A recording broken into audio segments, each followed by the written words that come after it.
The man who once stood before Britain as the face of clean politics has just been dealt the most humiliating blow of his career, not by Parliament, not by protesters, but by the highest legal authority in the land. The Supreme Court, in a move that has sent shockwaves through every corner of the country, has issued a formal ruling ordering Keir Starmer to step down from his position as Labour leader. Why? Because explosive documents, leaked live on national television, have exposed a £4 million secret deal tied to a Cayman Islands hedge fund.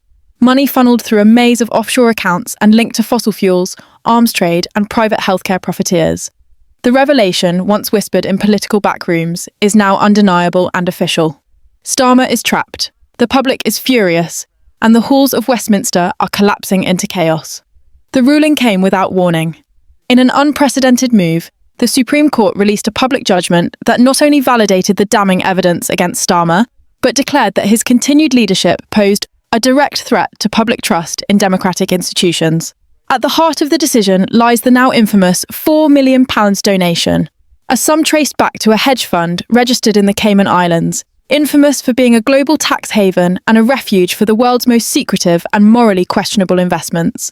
The documents, which first surfaced during a heated television panel debate, stunned the nation. But today, those very documents have been examined by the highest judges in the country and deemed authentic, legally significant, and politically devastating. According to the court's findings, Labour under Keir Starmer accepted this enormous donation without proper declaration, bypassing the rigorous standards of party funding transparency required by law. Worse, the hedge fund has direct stakes in industries that Labour has publicly vowed to oppose: fossil fuel conglomerates, arms manufacturing companies, and private healthcare providers profiting off the struggling NHS. The public's anger turned into a legal firestorm when a coalition of watchdog organisations and former Labour members filed a case against Starmer, arguing that he had violated the principles of ethical leadership and party integrity. And shockingly, the court agreed. This constitutes a betrayal not only of party policy, read the official judgment, but of the British public's right to know who funds their elected representatives. Within minutes of the ruling, news outlets across the country lit up with breaking headlines. Social media platforms ignited with hashtags like #StarmerMustGo, Our Supreme Court Shock, and #CaymanGate explodes.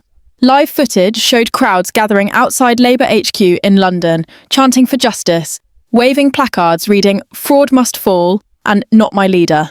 Inside the party's headquarters, the mood was described by one staffer as total collapse. Phones rang off the hook.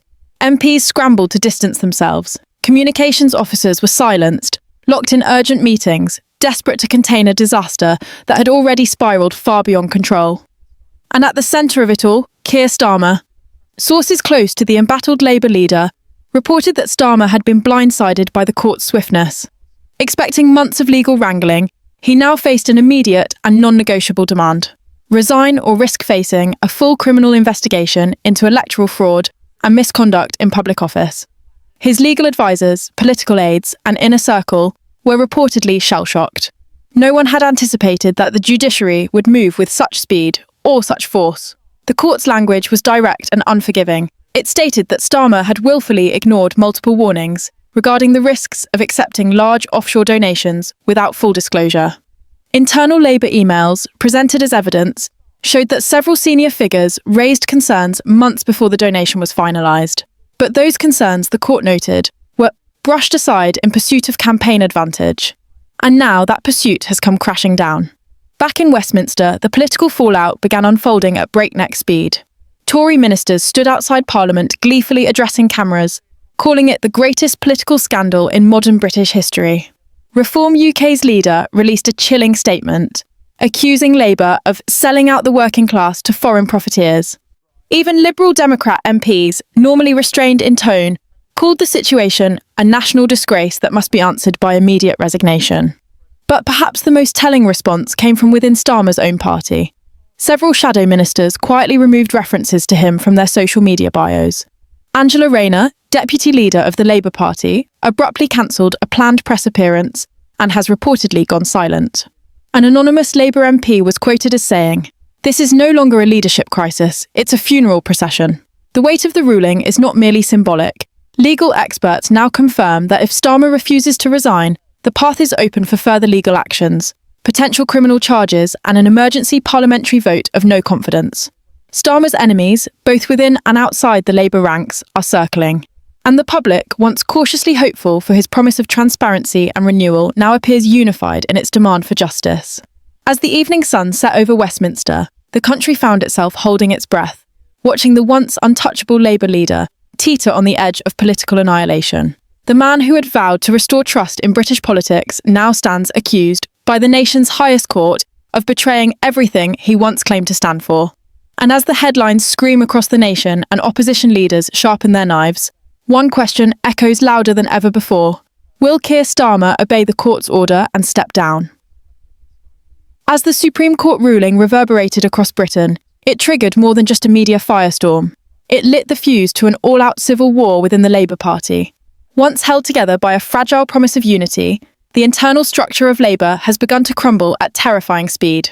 With the court's demand for Starmer's resignation ringing louder by the hour, dozens of Labour MPs, councillors and former allies have begun openly rebelling.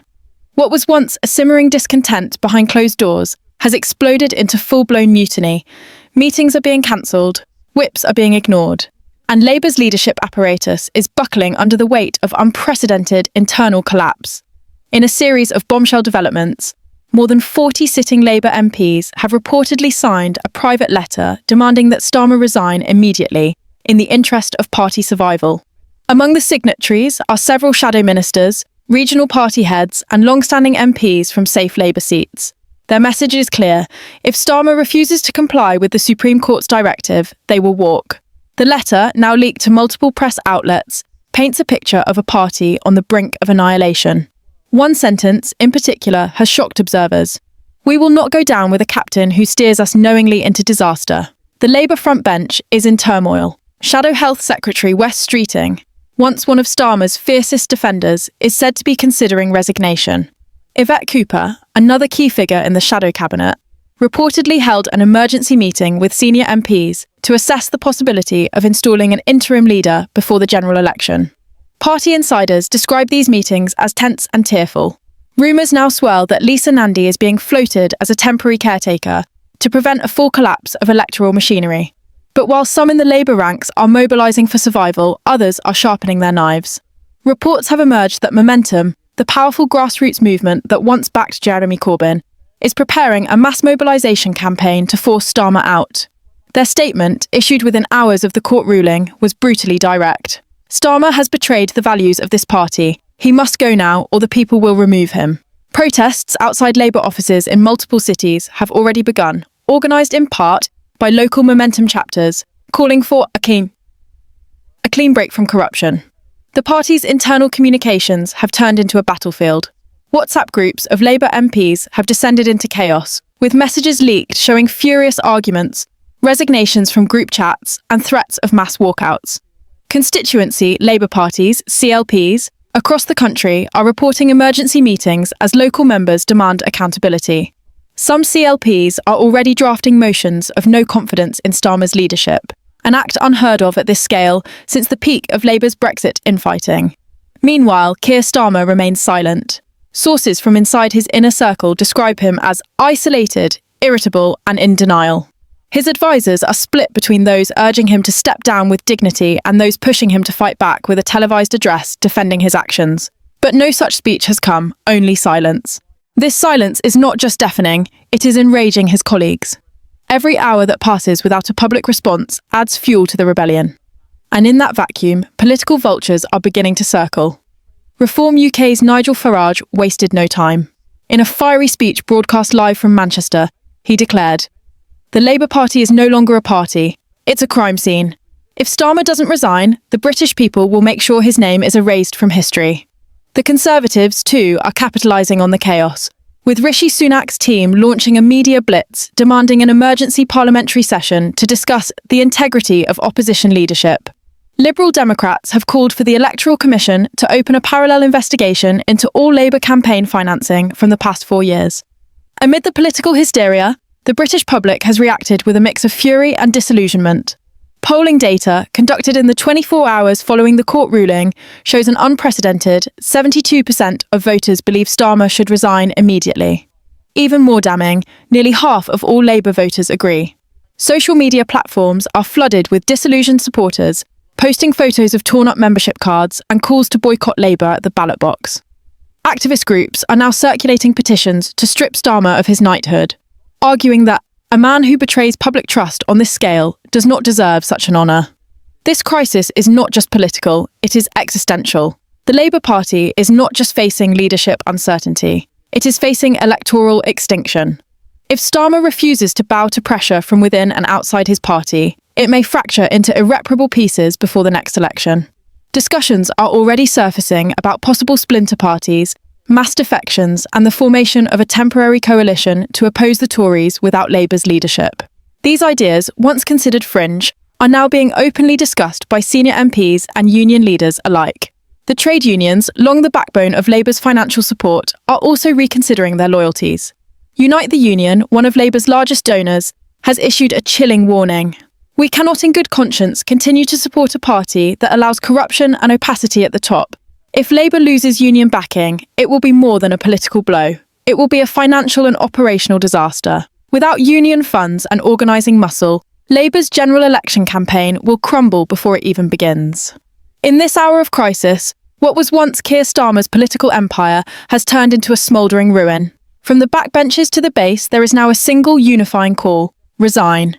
Yet still, no word from the man himself, not a press conference, not a statement, not a tweet.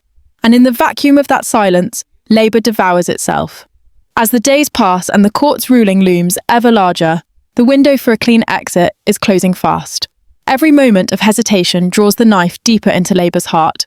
With elections approaching and the public's patience gone, the only question that remains is not if Starmer will go, but whether there will be anything left of his party when he finally does. As the pressure mounts from every direction, Britain finds itself hurtling toward a constitutional and electoral crisis not seen in decades. The Supreme Court's declaration has not only damaged Keir Starmer's reputation, it has destabilised the foundations of British democracy. Parliament is now gridlocked, the opposition is in open revolt, and the general public has lost all faith in the very institutions meant to protect them. With the Prime Minister and opposition leader both under intense scrutiny, and the possibility of a snap election increasing by the hour, the United Kingdom is teetering on the edge of political anarchy. Media outlets have entered a frenzy. Every major newspaper, from the Times to the Mirror, has splashed Starmer's downfall across their front pages. Tabloids scream of secret gifts and betrayal of trust, while broadsheets publish scathing editorials questioning how a man once hailed as Labour's great hope could fall so spectacularly. On television, analysts and former ministers argue over whether Starmer should be prosecuted. Some call for jail time. Others, more cautiously, suggest a parliamentary inquiry is the only way forward. But all agree. The revelations have irrevocably shattered the public's trust.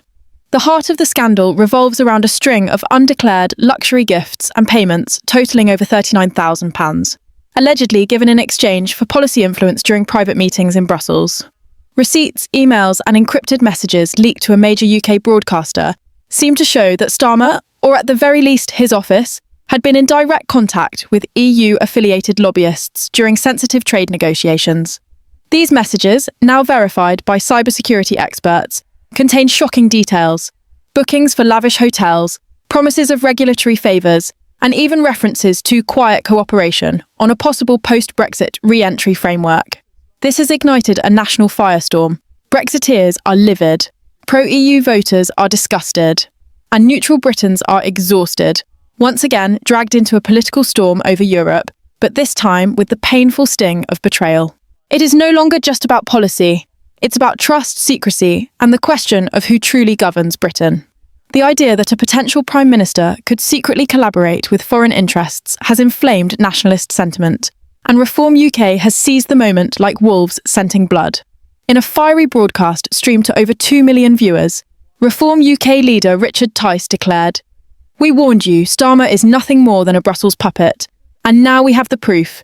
It's time to drain Westminster of these traitors and take our country back." The reaction was immediate. Donations to Reform UK spiked. Thousands joined the party overnight. Their social media accounts exploded with support, with trending hashtags like #StarmerMustGo and #ReformTheSystem dominating UK Twitter. Meanwhile, Prime Minister Rishi Sunak has remained strategically silent, but his party has not. Multiple Tory MPs, seizing the opportunity to rally voters, are calling for immediate parliamentary hearings and even criminal charges. Jacob Rees-Mogg and Suella Braverman, both vocal opponents of Starmer, have issued public statements demanding the Crown Prosecution Service launch an investigation into possible acts of political espionage. The BBC has confirmed that officials from the Metropolitan Police's Anti-Corruption Unit have now opened a preliminary file on the case. The Electoral Commission has also been dragged into the spotlight, facing fierce criticism over how such donations and lobbying connections went unreported for so long. Questions are being asked about what other secrets lie beneath the surface, not just within Labour, but across the political spectrum. Public trust in institutions is collapsing at an alarming pace, and the entire nation is entering uncharted political territory. At the heart of the chaos lies a nation that feels betrayed and leaderless. Voters from across the political divide are furious, not just with Starmer, but with the entire system. Polling conducted in the wake of the scandal shows record levels of political disengagement. Over 60% of young voters now say they don't believe any party represents them. Across towns and cities, people are rallying in anger. In Liverpool, Birmingham, and London, peaceful but heated protests have broken out, demanding political reform, resignations, and immediate transparency laws. Amidst all this, whispers of an early general election have begun to spread. With Labour fractured and the Tories limping from scandal to scandal, the King has reportedly summoned advisers to assess constitutional options. One royal source leaked to the press that His Majesty is deeply disturbed by the scale of dishonesty in Parliament and is prepared to exercise all constitutional powers to preserve public trust. This cryptic message has only deepened the drama, with commentators speculating whether a royal intervention might become reality. Within Labour HQ, the mood is apocalyptic. Aides are fleeing the party office. PR firms are refusing to represent Labour candidates. Campaign teams across the country have paused operations, unsure if their candidate will even be on the ballot. Starmer's legal team has reportedly advised him to prepare for a resignation speech, though he continues to resist the idea. An insider confided, "He's convinced he can ride this out. He doesn't realise he's already lost." That sense of delusion is fueling greater panic among those who once supported him. Union leaders are fuming. Len McCluskey, former head of Unite, has issued a stark ultimatum. If Labour does not clean house immediately, they can kiss our funding goodbye. We are not a piggy bank for crooks in suits. This is no empty threat. Without union cash, Labour faces insolvency. The party's finances are already strained, and this crisis could be the final straw that breaks the back of a once formidable political machine. Across Britain, ordinary citizens are glued to their screens. They watch as one of the most powerful figures in British politics sinks deeper into disgrace. For many, this is not just a political crisis, it is a moral reckoning. The illusion of integrity, of honour in public service, has been shattered. And as the pieces fall, the nation is left wondering, who can be trusted now? What happens next will determine the future of the country. Will Starmer fall on his sword and allow a new Labour leader to rebuild what remains? Will the public demand wholesale reform of the political system? Or will this scandal be the final push that topples the entire house of cards? The nation waits, the anger simmers, and as more revelations threaten to explode into the headlines, the question on everyone's lips is simple and terrifying. Is this the beginning of the end? If you're outraged by what you've just heard, if you believe in truth, transparency, and holding our leaders accountable, then don't stay silent. Share this video far and wide so the whole country knows what's really happening behind closed doors.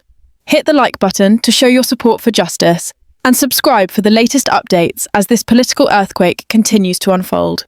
Your voice matters now more than ever. Join the conversation in the comments. Do you think Starmer should resign? And should criminal charges follow? Let us know. Britain is waking up. Be part of the change.